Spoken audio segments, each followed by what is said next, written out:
This episode of the WhatsOnStage Podcast is sponsored by lovetheatre.com, where passion for theatre meets access to the best seats and great ticket deals for London theatre. Lovetheatre.com is more than just a ticketing site. They are a community of theatre lovers dedicated to bringing you closer to the magic of the stage. Whether you're looking for West End blockbuster musicals, dramatic plays, laugh-out-loud comedies or special family time, lovetheatre.com has got your perfect seat. With insider insights, exclusive offers, and a deep love for live performance, they make booking theatre tickets easy, exciting, and affordable. So browse, book, and get ready to experience the thrill of London theatre, because the best stories are meant to be seen live. Well, not to make this an unglamorous start to the episode of the WhatsOnStage podcast, but one of our key duties at WhatsOnStage is producing listings for WhatsOnStage readers to know, for example, if a show is going on tour, every single individual tour stop that it might be heading to. So today, two big tours were announced. There's Curve Leicester's production of Legally Blonde is back on tour, and also the award-winning musical Operation Mincemeat is going on its first ever tour, which meant that for the last couple of hours I've been creating, I think, about 32 individual listings for each of the tour stops that it's going to. So it's been very much a rinse and repeat, head down, bring it on, soundtrack on, cloning and changing dates kind of day, which means that now hitting the podcast, I am so much more at ease. I can sit back and chat about all the exciting things, like the fact that Operation Mincemeat is going on tour, which is wonderful for a show. Opening at the very venue where it did a first scratch performance in 2017. So the Lowry in Salford, which is a wonderful venue for new writing, hosted a small portion of the show for one night only. And now that's where it's opening its tour, many awards and 4 Tony Award nominations later next spring. So it's fantastic to see that reciprocal relationship where a show can have an early nascent stage and then come back and have this huge all-encompassing tour that seems to be going everywhere in the UK except apparently Leicester. But it's Leicester of all places, poor Curve. Brilliant thing to celebrate, but also lots of tedious clicking along the way to make sure that everyone knows about it. Yeah, this is where it's good being a critic rather than having to do... I've done my share of the mechanics of running websites and pages on newspapers, but I must say sometimes I think the joy of not actually having to do the editing and actually loading the stuff online, it is brilliant because you can just celebrate things. Touring, I think we'll come back to in another episode because there's a lot to say about touring. I recently have done something with touring which I will share with you then. But for this week, welcome to this week's episode of the WhatsOnStage podcast with me, Sarah Crompton, the critic. And me, Alex Wood, the slightly frazzled editor. Yes. And we thought we would do a few things today, that we would talk about the Stephen Sondheim outing to Here We Are, which we both enjoyed. It's known both as the first night of Stephen Sondheim's last musical and as Alex Wood's first time out at the theatre, because everybody we met on that outing kept going, "Oh, Alex, you're out." And then also you discuss some of the quite exciting news that's coming up and new seasons that have been announced so that people can start putting things in their diaries. But let's start with the Sondheim. What did you have a nice evening, Alex? I mean, apart from just the excitement of being there. I did indeed. It was quite nice just to be able to sit back and let a musical wash over you, because normally I have to sit back and let a small person try to fall asleep on my chest with some skin-to-skin contact. So that was very nice. It was quite an enigmatic show, wasn't it? Of all the shows to come back to, it wasn't exactly your standard jukebox fare. There was so much to talk about, and it felt like every single person in that auditorium on opening night at the National Theatre last week had a completely different response to the show. There were some people that were guffawing to the ceiling and back, and other people were sat there in stony silence, sort of slightly nonplussed by what they assumed was some sort of social satire that they didn't really enjoy. And for me, what was most wonderful was how enigmatic and almost chameleon-esque the show felt, much to its credit, and perhaps in some ways because it had quite an unorthodox journey to the stage, didn't it? Yeah. I think I totally agree that the critical reaction was incredibly mixed. So some people, me included, did love it. And certainly I felt when it had finished, I would happily watch it again. I'd had a really interesting evening, though it is flawed. You cannot talk about it without talking about it being flawed. Other people disliked it intensely. And I think the problem is Sondheim himself sets himself such a high bar. And I guess that everybody had got very used to the idea that Sondheim's works would be a masterpiece, though, as we've discussed before, that was never the case when they emerged. Almost every show by Sondheim faced a rocky critical reception, and his later shows, like Assassins, which was directed by Joe Mantello, like Here We Are, had a really, really hard reception, and people said he'd lost his passion, another set of awful reviews. So there's a kind of misremembering, I think, that goes on with Sondheim, which has happened because he's had so many brilliant revivals in his later years. And so many of those revivals that have really been groundbreaking and have established the show in the canon have been at the National Theatre, which was why it was so nice to be there and why there was such a sense of event that Here We Are was being staged here. It's been premiered at the Shed in New York, but it felt, in a funny way, it was like coming home by the time it arrived here. For those who don't know the history of the show and how it was in some way classed as an unfinished work, towards the end of the last decade, there was lots of chatter about Sondheim working on this new musical based on these two films by Louis Buñuel. Initially, it was called Square One, and Sondheim seemed to have quite a turbulent relationship with it. So he would stop for a few years and then say he's never going to finish it. And then all of a sudden he would come back and say, oh, look, no, I'm really going ahead and I'm going to make this work now. And that seemed to be where it was at when he died relatively suddenly in 2021. And the majority of people thought that, okay, well, this show will simply never come to pass now because it wasn't finished. And there had been at that point a couple of workshops. I think Bernadette Peters had been involved in one and Nathan Lane. But from talking to people like Cameron McIntosh, who said that Sondheim had played him some bits from the show, it was only ever about 60% finished in his eyes. However, cut to 2023, when the show was put on at the Shed, Joe Mantello and David Ives, who wrote the book for the musical, said, no, Sondheim he gave us the blessing essentially to put this forward. Like, it had been workshopped and it had reached a point where, yes, work would need to be done to make it palatable for an audience. But everything that Sondheim needed to do to make that show stage-worthy had been done. So in their eyes, they were operating with his blessing, and it was a show that, whilst potentially was unfinished, wasn't unstageable. And what was striking, talking to some of the cast members afterwards, is, Tracy Bennett had been in the cast for the Shed production in New York in 2023 when it had its world premiere. And she said that the amount of work they had to do in the rehearsal room to excavate the material and make it feel coherent and make it feel cogent was quite significant. That wasn't just something that was given to them by Ives, Mantello and Sondheim. They really had to find the bare bones of the material and make it work. And I think you're absolutely right. Unstageable and unfinished are different things. To me, I think it is clear that he had run out of ideas for the second half. And I've got a theory about why that is, which I will come on to. But it doesn't mean that it's not stageable because it's two films put together, which is the first half essentially where a group of friends go in search of a meal and find that they can never eat for one reason or another, is based loosely on The Discreet Charm of the Bourgeoisie, which was Buñuel's last masterpiece. The second half, where they get trapped in a room which they cannot leave, having eaten a meal, is based on The Exterminating Angel, which is a much earlier film from 1962.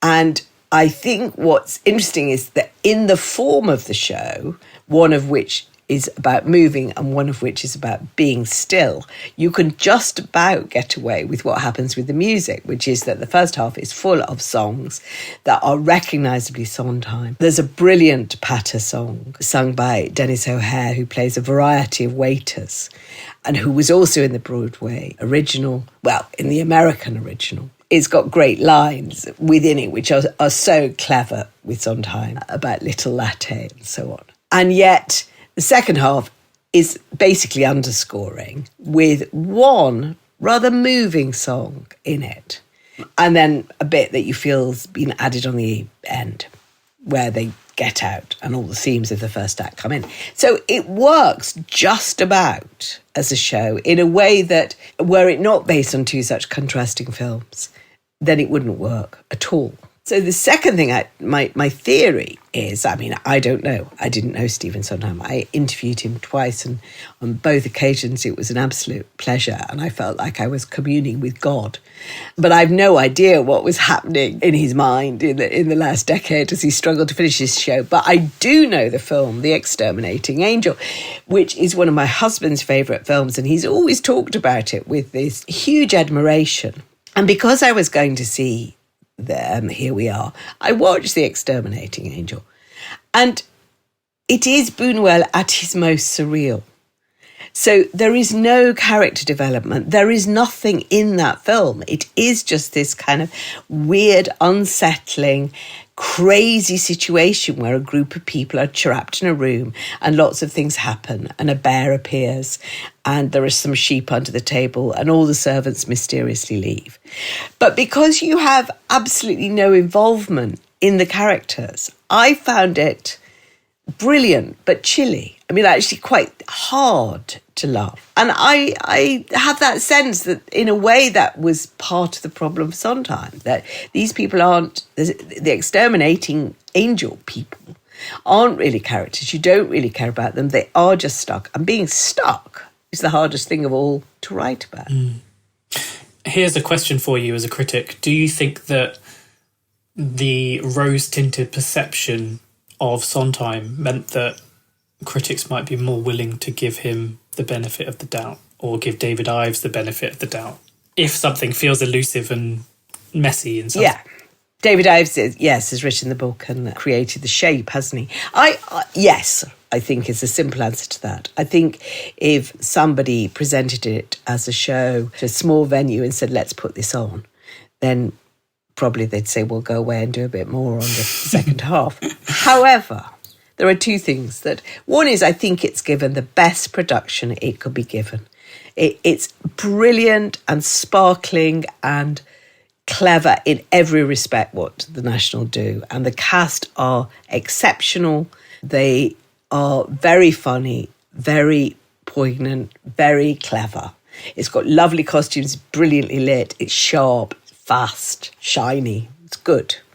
So that's the first thing. The second thing, I think, is I love the idea that somebody who was as great and as challenging as Sondheim ended his career by writing a musical about anarchy and the end of the world and late-stage capitalism. And you just think, hooray, he didn't go out with a love story. He didn't go out with something easier and less intractable to write. He tried to do something that was almost impossible and pulls it off. I think what Ives has introduced into it is a kind of valedictory sense. There's a brilliant scene in the middle where a bishop has turned up. And he talks to Marianne, who's the central figure who's wandering around in her nightdress, rather brilliantly played by Jane Krakowski, who's got amazing comic timing. Wonderful. Brilliant, yeah. And warmth and life to her. And they talk about why they are there and why being is being and what life means.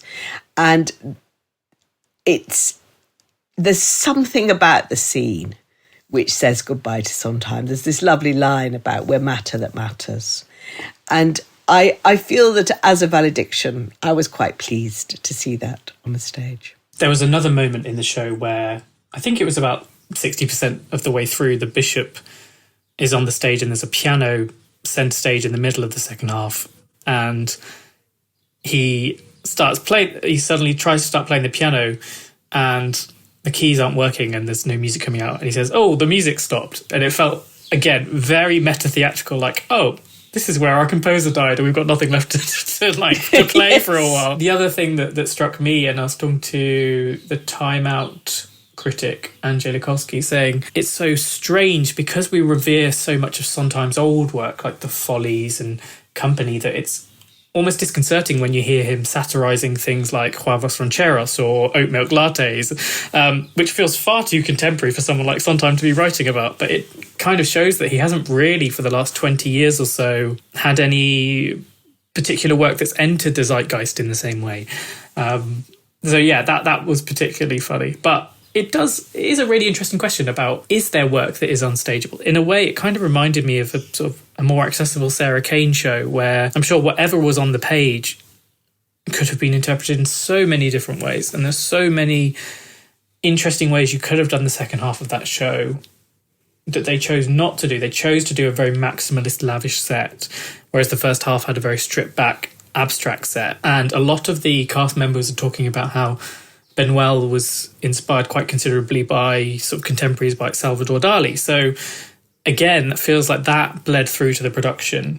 But then I'm sure in different hands, and I'm sure this will happen probably in 10, 20, however many years' time, there'll be a completely different take, which might be entirely abstract the whole way through, rather than having this very realistic set in the second half. You could I mean, the funny thing about an unfinished piece is that there are so many ways you could go with it. You could also stop it faster. Yeah. You could actually say that there is a first half that is written and a second half that's semi-written, and it doesn't have to be quite as long as it is. I mean, that would probably take a bolder person than me to say this is what I'm going to do. But, I think it is a coda, which was the word I was desperately searching for when I wrote my review. I would like to have one drawing back the curtain thing on my life. So this show lasted just over 2 hours, I think. 2.5 hours. 2.5 hours with the interval. So I then got the bus home, because I quite like a bus journey to think about what I'm going to write. But then I had this terrible pressure of having to sum up a musical and indeed a composer who I adore in about an hour and a half, and getting increasingly desperate. And the word I absolutely could not think of was coda. And I kept thinking, I know there's a word that sums up what this is. And virtually every other reviewer used it, and I failed to do so because my mind went blank. So that's what it's like having to write an overnight review. To lift even more lids, I actually proofread and published that review whilst walking home from the train station, so that because I just realised when I got home I'd be on full parenting duty, so I had a 15-minute walk. So I was there just like head down, adding all the formatting, proofreading everything, and then hitting publish from I'm sure this is not O2, yeah. Yes, sponsored by O2. Yes, please. I'm sure this is not as it was in the heyday of Frank Rich or Bernard Levin, or critics who could think for a long period and then write 2,000 words, and their editors thought and wrote 2,000 words and published 2,000 words later. It's a different world, but a Sondheim I was free very world. glad to do it. I'm very, very glad to be there. And for the first show back as well, I was lucky enough to talk to the cast members afterwards. And it adds such an insight to a production, hearing how mixed a response to the material they themselves have. It feels almost like the cast sometimes were sort of wading through the dark. They didn't even know how to summarise this material because it felt so slippery and at times elusive that all they could do is stick to what Joe Mantello had told them in the rehearsal room and sort of go with the punches to some extent. And I imagine that every single night of that show will be different, because I think we were lucky to have an audience that was very much rooting for that company, and they would laugh at every opportunity. But I can imagine that some audiences might wrong foot the cast and laugh at times they weren't expecting, and others would laugh or not laugh when the cast would be expecting a laugh. But it really is a company of greats. You've got the big American imports like the Jesse Tyler Fergusons, the Jane Krakowskis, the Dennis O'Hares. But you've also got some wonderful UK talent like Rory Kinnear, Richard Fleischman, and our favourite Shamisa Dawnford-May, who was absolutely splendid in Terrific. Natasha Pierre and the Great Comet, and she was the young vagabond Fritz in this, and her star continues to shine. I was asking the cast, if someone had told you when you started your career that you were going to be starring in the European premiere of the final Sondheim musical, how you'd react. And they were saying, this is not something that ever gets put anywhere near anyone's imagination. So I think they're all quite excited to be there, but probably wish that it was a slightly easier ride of a show to do. But again, that probably means that they have to do a bit more thinking than they would if they were, starring in a production of Jersey Boys or something. And they give it such thought and depth, actually. I mean, that it shows on the stage, Harry Hayden Patton as the bishop. And Fleischman, he and Jamisa have this brilliant scene where they fall in love instantly, and it's sort of a send-up of instant love. I mean, it has a really Sondheim tang to it, and they embody it so beautifully. He stands like a soldier who occasionally melts into a lover, and Rory Kinnear is so much more than just a grumpy billionaire. There's such a richness in how they've worked on it, and you feel their care. And I always think there's something, we've talked about this before, I always think there's something moving and valuable about actors and directors who care about the work they're putting on the stage. I mean, at some levels, obviously, everybody cares. But sometimes there is an emotional push as well. And I felt that. I felt everybody was trying really hard to honour somebody they felt was very important. And, it gets quite a big pass for me for that. And I will go and see it again. I mean, I went with Nancy, friend of the pod, Nancy Carroll, and we had a brilliant time. And I think, sometimes obviously we were there to judge. I was particularly there to judge and see if it did work and did that. But if I'd just been there and surrendered to it, I think I would just have really enjoyed it and felt there was enough there to sustain me. So I'll go back, have another look. It was funny, we met an actor who will remain nameless, but in the foyer before the show, who said that if they're not enjoying a show, they have no qualms with exiting halfway through because, they do it on their own terms, so why not? They were going to be my litmus test as to whether or not the audience liked it. They were sprinting back in after the interval, so I thought, okay, if they're sold then, and they're quite a discerning performer, then I assume that it's winning over the crowds. But yeah, it's probably tough audience. Very, especially people in your industry can be the most savage sometimes. Critics are often the nicest of any bunch. I think it's other actors that will always be unfiltered at times like this. It was a very starry night. Yes. Paul Mescal was there in your row, I think. He actually snuck in early. I think he sat in the auditorium for the entire thing because he didn't want to go out into the foyer and be accosted. He was just there by himself. It was quite cute. I noticed his end of the row was quite popular for people entering, that people sitting at the far end of the row nevertheless walked past Paul Mescal. He's probably sizing up the Littleton stage for when he appears there in 2 years' time in rep. So yeah. No, all in all, great night, first night back. I don't know how I'm going to top it. I think I need to go and see something completely different like Shucked just to yes, switch off all those critical analyses and just roll back in all the one-liner jokes. So staying on the South Bank with our second topic of conversation, new artistic director Nadia Fall has announced her first season at the Young Vic, which is chock full of interesting shows. And I wanted to get your take, Sarah, on the programming, but also I think you were particularly taken by the first show, which is a revival of Joe Orton's Entertaining Mr. Sloane. His first play, which Nadia is directing herself. And I think that's such an interesting choice and a statement of intent, really. There are lots of things about Entertaining Mr. Sloane that make it very, very hard to stage, not least that its leading character beats someone to death halfway through.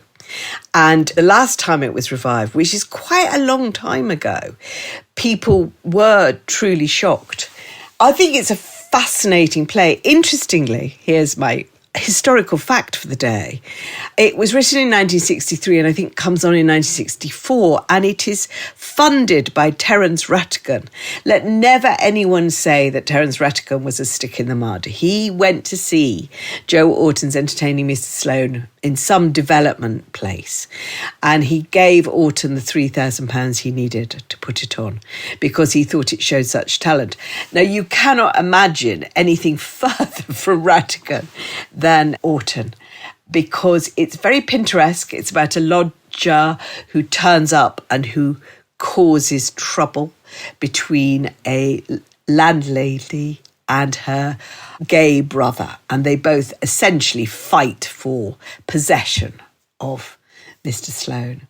And it's Pinteresque, full of threat, very funny, But a very interesting first choice, and so interesting to have a woman directing it. I'm not sure that it has been staged with a woman director.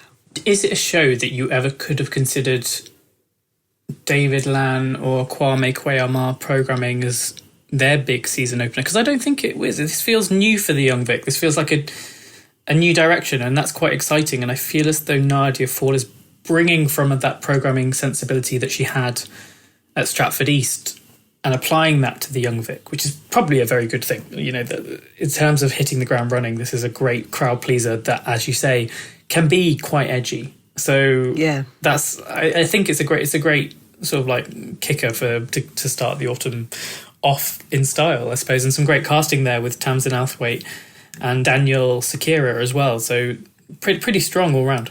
They haven't announced Sloane yet. I tried to find that out to get my small exclusive for the podcast, but they haven't announced that. I think it is. And I've always been really interested in Nadia Fall's taste and the fact that her career has been very much, she's done a lot of new plays, but she is really interested in intractable revivals and is willing to take on plays that she finds interesting from the canon. And the season itself is a mix of that, because in addition to that, which is the opener, 2026 will bring a revival of Arthur Miller's Broken Glass, which feels very shrewd. There's a sort of Miller thing going on at the moment. There's a lot of Arthur Miller beginning to float around, which I find interesting. And Broken Glass, again, is interesting because it came out in 1994, I think, and was regarded as a flop. So it's one of those shows that has a very short Broadway run, about 73 performances. And then the English have a look at it and decide that there's more to it than meets the eye. But it very much came out at a time when people thought Miller was a busted flush and weren't very interested in his new work.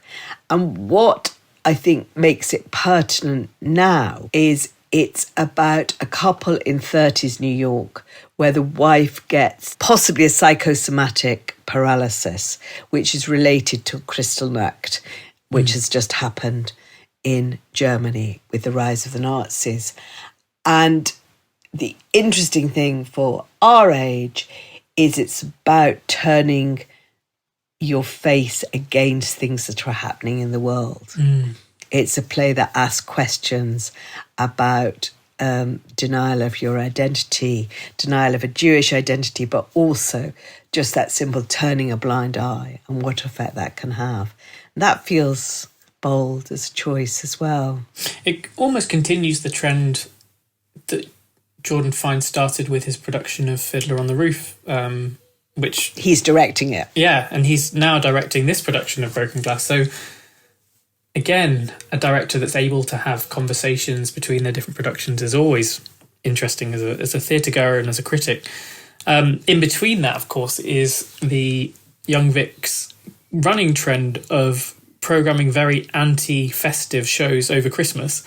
And this time around, it's the European premiere of Rashid Joseph's Bengal Tiger at the Baghdad Zoo, which was a Pulitzer Prize finalist. Omar Illyrian, so another wonderful director who was responsible for Rhinoceros at the Almeida, is in charge of that. And David Threlfall stars as the tiger with Arinze Kene, Amar Haj Ahmad and Hala Omran also in the cast. So again, it's a really fascinating one also to program over Christmas. It's nice that, again, I think Sarah, who, notorious humbug, will be there. But it's a show that sort of responds to the toppling of Saddam Hussein, but then also Iraqi identity that follows and the consequences of conflict feels incredibly pertinent as well. And also, slightly leaning into that magical realism with the talking tiger, which I guess we haven't seen on a London stage since Life of Pi. Certainly not played by David Threlfall. No, definitely not.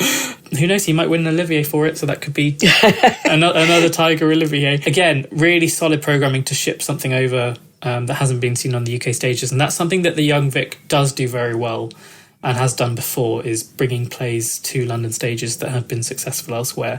So it's nice that sort of retains that Young Vic identity in many ways. Super clever. And rounding up the quartet of four of my favourite directors is Alexander Zeldin, who I just adore, as everybody knows. And he is directing, writing, producing a play called Care, about care of elderly people. And I can't wait to see that. I mean, I think he's the most amazingly sensitive and interesting director in how he produces plays. And he did the group that came to be called, were they called the Poverty Trilogy? They attracted a name that I didn't entirely approve of, so I've wiped it from my mind. But it was a group of plays at the National Theatre, all of which were performed in natural light, very naturalistically, all of which dealt with aspects of our failure to care for people and the idea of how we allow people to be impoverished and unloved and in a society that should know better. And so I really look forward to seeing that. That always makes him sound so bleak. And he is quite bleak, but he's also very funny. And I love his kind of rumpled naturalism. He's got this extraordinary quality of making you believe that you're just living with people you're seeing on stage. So I really look forward to that. I think it's an exciting season. And I think you're right. It's decisively different than the two artistic directors who've gone before her. And that's lovely because that's what you always want. And that there has been this great shift of artistic directors and you want them to continue the things that they're good at, but you also want them to shape the theatres they're going into in their image, not in the image of the people who have preceded them. So I think, I'm really pleased. It's the Inequalities trilogy. The Inequalities. There we go. Did a quick little search for you there. And my thought on that is also sort of sitting alongside all those main stage productions that we've discussed. It feels there's a very firm commitment to the Maria Studio, which is responsible for some fantastic work by rising artists in the past, but sort of fell by the wayside, probably mostly for financial reasons just before and then during the pandemic. There just wasn't really the same coherent programming in the Maria, but right from the off, we've got some really fantastic shows in here. So the Young Vic is working with Francesca Moody Productions to transfer a musical experience, in inverted commas, down from the Edinburgh Fringe in the form of Ohio by Abigail and Sean Bengtson. But then they're also working with English Touring Theatre, Trial and Error Studio and the National Theatre to work on a sort of mixed media experience, which is really interesting, called the Museum of Austerity, using multimedia experiences to sort of explain how the state sort of fails people when its safety nets sort of fall apart. And then finally, one of the things that really intrigued me was Sophie Swithenbank, who did a fantastic play with Bacon, now being given a month-long run with a new play, Sting, which is directed by Nancy Medina, who is the Bristol Old Vic artistic director.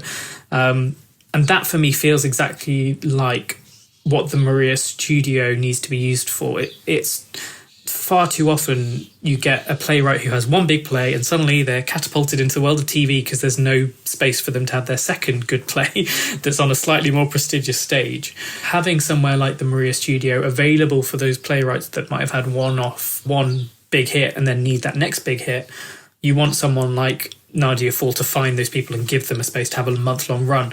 I was talking to someone at Netflix who essentially he's a talent scout and he's looking for these playwrights, and he says that a lot of the names that suddenly get a big commission are, so they've had like one big play somewhere and they've done really well, but they almost haven't had the time required to find their unique voice. So they sort of like rush a garbled draft for something for TV when actually they almost need to cut their teeth in theatre for the extra few years. The problem is theatre doesn't have the infrastructure to support those playwrights for those years, especially if they're early career in their 20s, to put the time aside to make that good second play, because there just isn't the money for it. So they have to go to TV because that's where the money is.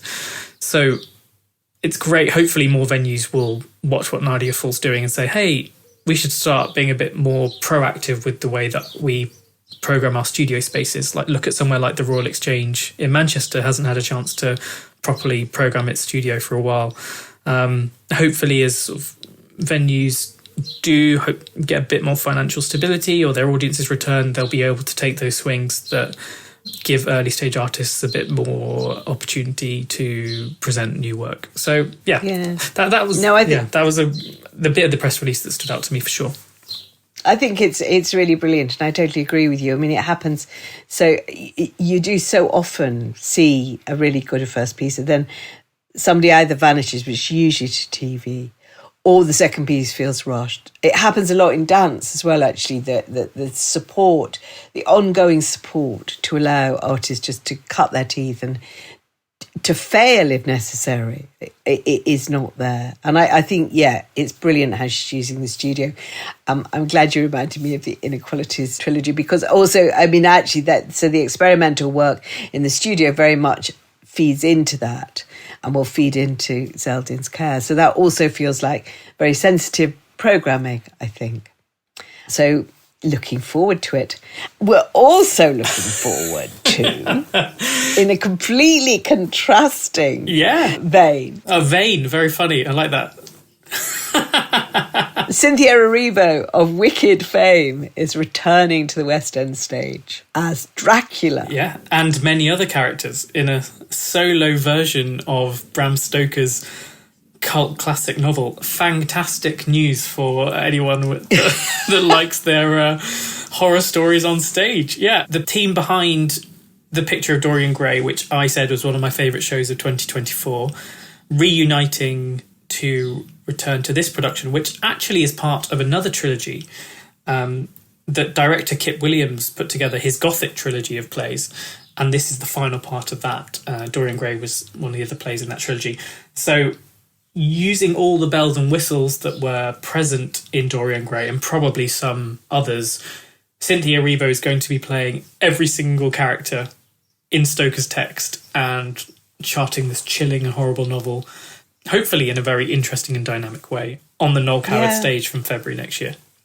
So brilliant and exciting, and, long to see her have slight reservation about her playing every single part, not because I don't think she can, because I think she is an actor of extraordinary versatility and power, and she does apparently get to sing one song, which is a bonus.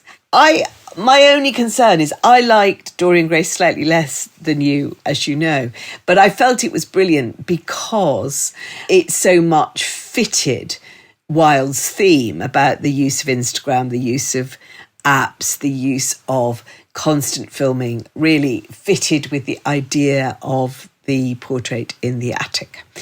And Dracula doesn't immediately spring to mind as being something that will do that. Nevertheless, what does make me feel excited is that as a novel, it is the writing of it and the narration of it is very fluent and rich, and it's got all kinds of devices within it. It's got letters and diaries and newspaper reports from memory. And I can see that would work brilliantly with a one-person show where you're switching the viewpoint and you're using cameras and so on to enable you to do that. So I am excited about that. The other thing that always strikes me about reading Stoker's novel, and it is a novel that surprises me, like you say, you always think it's going to be a straight-laced horror, but actually it really isn't that, and there's very little actually horrifying in the text. But in many ways, the way it jumps between past and present, and the horror simultaneously can feel distant and then very immediate, and Dracula can feel like he's far away and then suddenly very close and immediate and terrifying. They don't just use live video in the way that something like Sunset Boulevard would use. They use a lot of pre-recorded video that they shoot well beforehand, and I think that interaction between Erivo past and Erivo present will maybe work better here than it did in Dorian Gray. Because I think that for me was the bit that felt shakiest, was when you'd cut and it'd be Sarah Snook running through some wilderness in Australia. Here, it just feels like it might be just a bit more grounded and gritty and interesting. And I think Erivo's probably chomping at the bit to do something on a West End stage that is just her maximising her ambitions, getting away from all that green paint, going into fake blood instead. So lots to look forward to. We thought we'd end with a couple of things we've been watching and thinking about, listening to our recommendations. Have you got a cultural recommendation that you've been enjoying? As any new parent will tell you, a lot of the time is waiting for small people to fall asleep. So I've been sat watching a lot of television in the meantime. Disney Plus and Now TV really have come into their own. I've actually really enjoyed the second season of the Star Wars series Andor. When it was first announced as sort of like the prequel series to a prequel film to a film released almost 50 years ago, there weren't exactly high hopes for it, but it's been absolutely amazing. And what's really been striking is just how many West End stars are involved. You know, you've got Denise Gough, brilliant in People, Places, Things, or Kyle Soller, who was wonderful in The Inheritance. And then you've also got cameo appearances from people like Zubin Vala, even Amara Okereke, who was Eliza Doolittle on the London Coliseum stage, has a really tiny role. And I was like, oh my gosh, it's her. So that's really nice that they tapped into this wellspring of British talent. But yeah, what have you been watching, Sarah, that you've been really excited about? So I have been watching with something like horror, Étoile, which I think is going to return for a second series. So I think it's worth talking about. It's full of lots of people I know, both personally and also as dancers. It's a series set in a ballet. It's set in 2 ballet companies, one in Paris, one in New York. It's 8 episodes. It's full of good things. Again, it's got David Haig in it, who's incredibly funny. Yes. And Simon Callow. So there's a lot of sort of British talent propping it up. It's done by the writers who did the marvellous Mrs. Maisel. And what is odd about it, though I must confess, I've watched every one of the 8 episodes, spellbound, is when you get films about ballet companies, the things that is usually wrong is the dance. So there are usually people who are rubbish at dancing. But they have recruited brilliant dancers who are the people I know. So I keep spotting them in the background. Someone like Tyler Peck is in it, Robbie Fairchild. You know, these are really, really good American dancers. Tyrone Singleton, who used to dance with Birmingham Royal Ballet, and you suddenly spot them. Christopher Wheeldon, the choreographer, plays himself. And they are all excellent. And then the body doubles for the leads are also good because AI has reached the point where with some clever filming and a bit of trickery, you can absolutely convince that actors are dancing. So that's all brilliant. What's just awful is the script, which it's really weird because, you know, The Marvellous Mrs. Maisel had a brilliant script. And this just has a terrible script, particularly in Paris. The Paris end of it I find almost unwatchable, and I'm not fond of the performance of Charlotte Gainsbourg in it.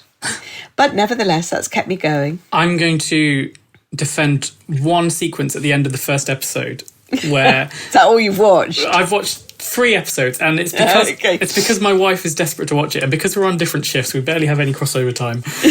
So I haven't had a chance. I've slowed down. However, the bit at the end of the first episode where you have Simon Callow, who plays this slimy arms dealer benefactor who basically props up the ballet company and wants to call the shots on all the programming, but at the same time he's got very shady connections, and you think, oh no, they're compromising on their ideals for the sake of staying afloat by taking this blood money. I think it's one of the characters describing it.